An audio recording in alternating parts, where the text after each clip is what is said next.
Bonjour. Alors, on m'a demandé en tant que thérapeute d'expliquer en quoi le MLM peut être vraiment complémentaire à mon activité. Alors moi, je suis ostéopathe, éthiopathe de formation. Ça fait maintenant 17 ans que je suis installée, que j'ai mon cabinet et je complète donc mon travail en faisant du marketing de réseau depuis 2017.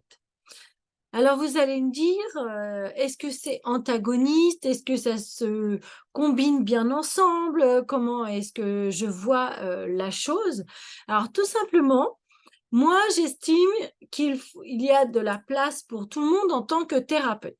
Par exemple, ce n'est pas parce que vous voyez un thérapeute qu'il va avoir 100 de la solution à vous proposer. Il va falloir souvent complémenter pour apporter au corps ce dont il a besoin dans différents domaines.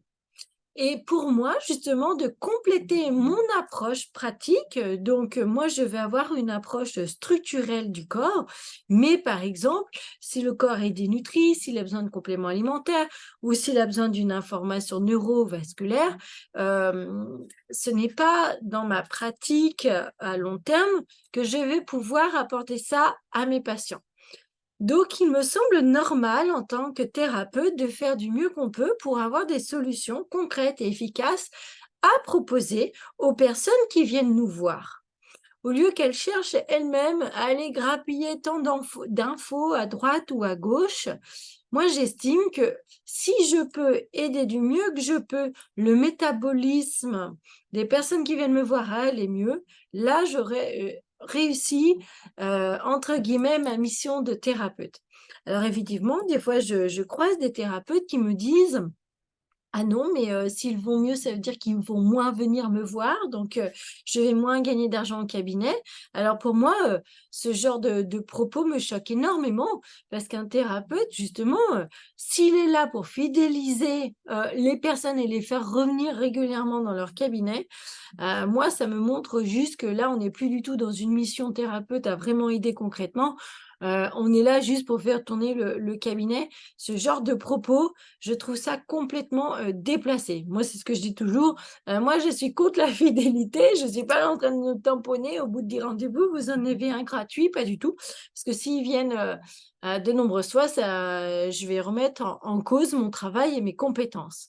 Donc par contre, évidemment, s'ils me parlent d'un sujet ou autre qui sort de mon cadre de compétences, je vais pouvoir être amenée justement à leur proposer différentes choses pour les aider à passer ce moment, difficile.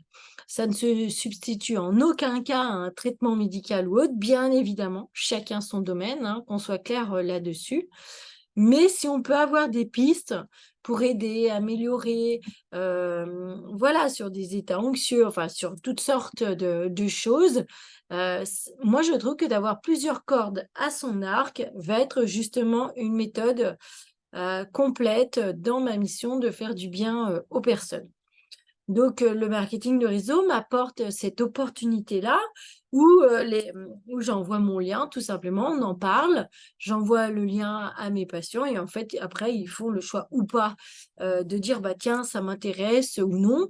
Souvent, s'il y a des visioconférences sur le sujet, que ce soit moi ou quelqu'un d'autre qui les fasse, je les invite absolument à venir prendre connaissance et ensuite de décider elles-mêmes si elles souhaitent ou non, bénéficier de ce qu'on leur a proposé.